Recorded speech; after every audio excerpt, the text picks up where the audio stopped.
Okay, so now we're going to talk about volume. Take a look at this figure. Okay. Tell me how many cubes there are. If you're thinking 6, you're absolutely right. And what you just told me was the volume of this figure, because volume is simply the number of cubic units it takes to fill a three-dimensional space. Okay? So sometimes it's just as easy as counting the cubes.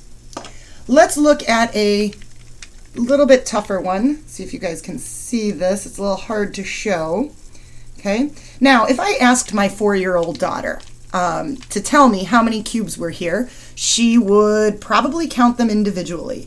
So 1, 2, 3, 4, 5, 6, 7, 8, 9, 10, 11, 12, 13, 14, 15. Flip it over and count the other, starting with 16 and all the way up through 30.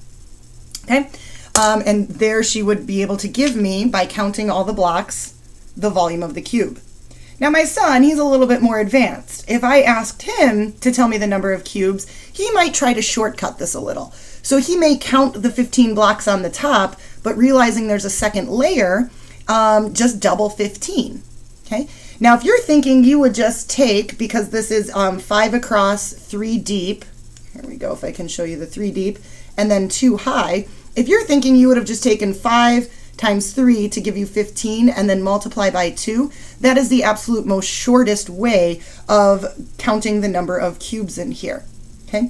I want you to be careful with that though. This is a rectangular prism. And so if you're thinking, oh, I'm just going to take length times width times height, there's no problem there. But if you recall from our discussion of prisms, prisms may not always be rectangular. They can have different shapes as their bases. You can have triangular prisms, you can have hexagonal prisms, octagonal prisms. So length times width times height does not work all of the time. So what we're going to look at in the next video is a way to generalize how to shortcut finding the volume of any prism. Okay, so length times width times height, I absolutely agree. In this case, taking the 5 times 3 and then multiplying by 2 is going to get you your 30 cubic units. But in the next video, we're going to take a look at generalizing what we did there to come up with a formula for volume of any prism.